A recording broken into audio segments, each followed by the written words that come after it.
عزیز، اطمینان داریم که خوب هستید. ما امروز در برنامه آید به یکی از مسئله هایی که بیواسطه برای انکشاف و تحول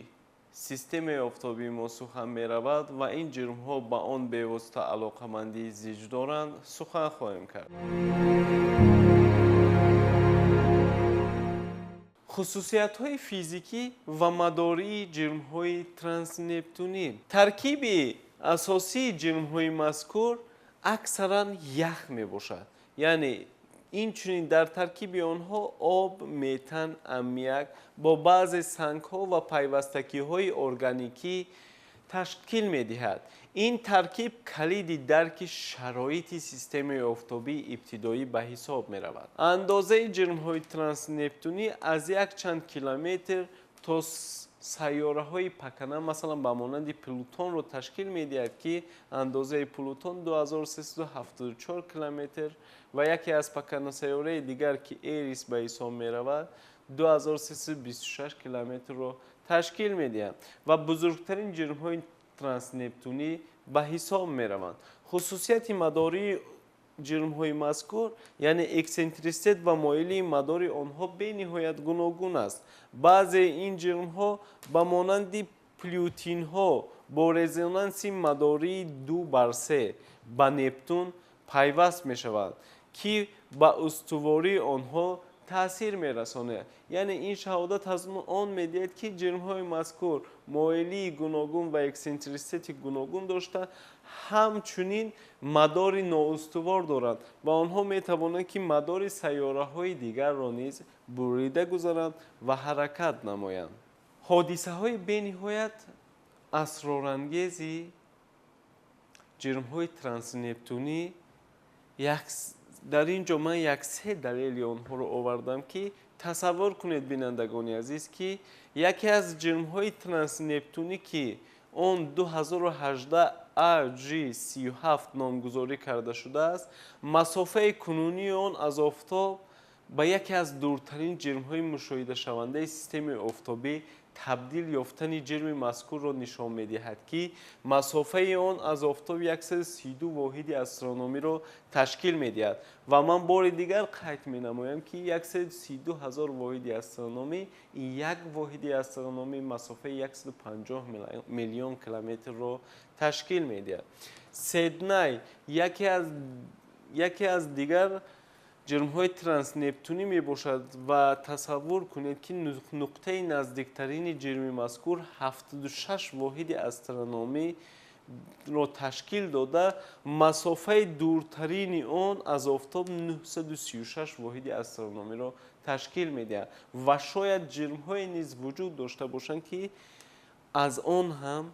دورتر یعنی مسافه های 2000-3000 واحد استرونومی را تشکیل دهند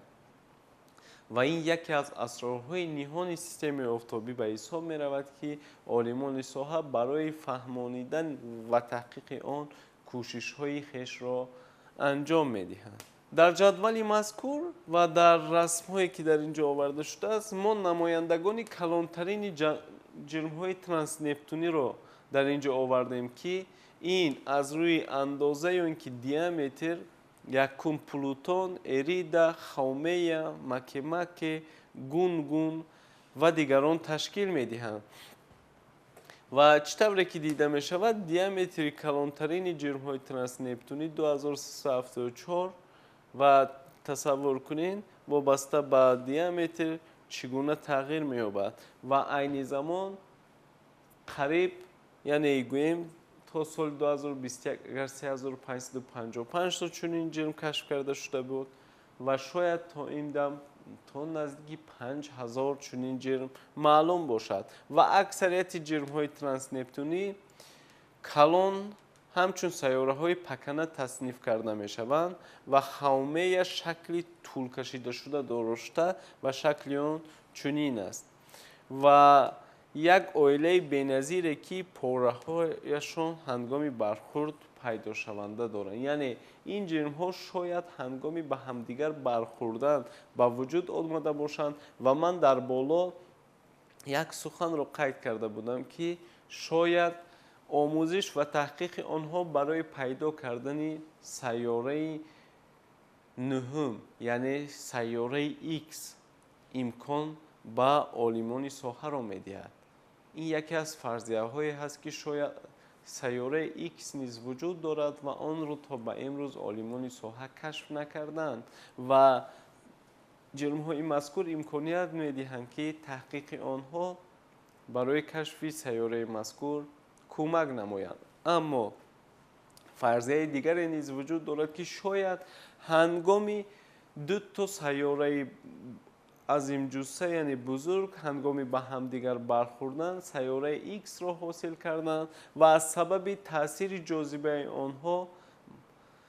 جرم‌های مذکور نتوانستند که شکل سیاره مستقل را یعنی تشکیل دهند و آنها تنها با شکل جرم‌های خرد مشاهده کرده می‌شوند و آنها در مدت میلیون‌ها سال با همدیگر جمع نآمده در زیر تاثیر سیاره‌های دیگر نتوانسته است یک جرم سیاره مانند را تشکیل دهند.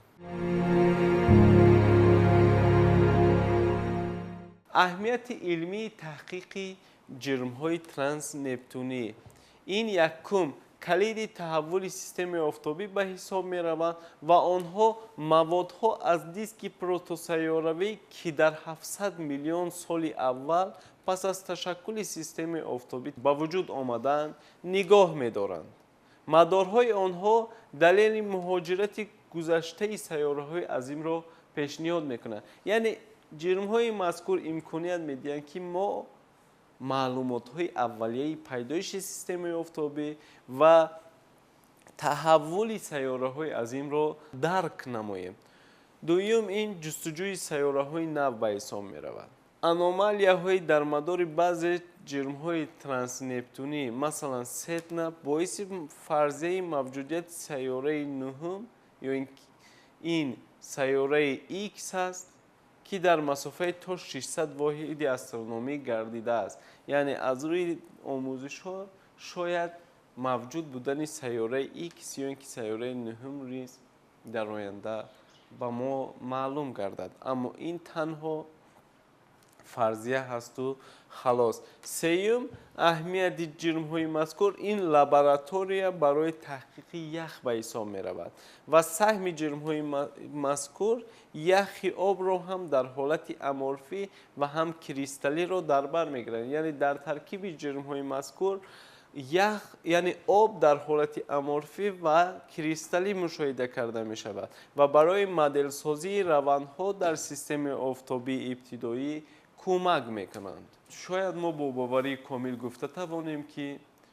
در سیاره‌های دیگر یا اینکه در جرم‌های دیگر سیستم آفتابی ما موجودیت بی‌نهایت زیادی یعنی آب، یخ و دیگر الیمنت‌هایی که حیاتاً ضرورند کشف کرده شود. آموزش و تحقیق جرم‌های مذکور نیز با عالمان ساحه این امکانیت‌ها را فراهم می‌آورد. تحقیقات‌های معاصر جرم‌های ترانس نپتونی این میسیه‌های کشتی‌های کیهانی، مدل سازی کامپیوتری و وظیفه‌هایی که در آینده گذاشته می‌شود به حساب می‌رود. کشتی کیهانی نیو هوریزونت پس از پرواز خود به پلوتون در سال 2015 ابیکت‌های تسمه کویپرو از قبیل اروکوت در سال 2019 آموخت و معلومات‌های بی‌بهایی را به ما روان کرد و امروز دستگاه‌های سیاری کیهانی یعنی آموزشی همه طرفه خود را در سمت تحقیق جرم‌های ترانس نپتونی و در عموم سیستم آفتابی انجام داده ایستادند. حساب‌های دینامیکی جرم‌های ترانس نپتونی سناریوهای مهاجرت نپتون و پراکنده شوی جاذبه‌ای سیاره‌ها عمیق‌تر کردن فهمیش ما را درباره تشکل سیستم آفتابی دستگیری می‌کنند و در آخر یعنی وظیفه‌های گذاشته شده این معین کردن حجم و ترکیب دقیق جرم‌های ترانس نپتونی یا رقم گذاری نشده یعنی برای رقمی گذاری کردن آنها جستجوی ابیکت های مذکور در ابر آورت авлиявиятҳои тақвиёти оянда, яъне таҳқиқотҳои оянда ба ҳисоб меравад ва дар оянда низ шояд барои таҳқиқоти ҷирмҳои мазкур дастгоҳҳои дигари сайёри кайҳонӣ ба мадор фиристонда шавад. дар хулоса, бинандагони азиз, пеш аз оне ки хулосаро ба шумо баён намоям, мехоҳам чанд суханеро барои боз ҳам диққати шуморо ба таҳқиқ, ба омӯзиши ҷирмҳои мазкур зиёд кардан сухан гӯям. яъне омӯзиш ва таҳқиқи дар умум системаи офтобӣ ё ин ки коинот ба ҳамаи,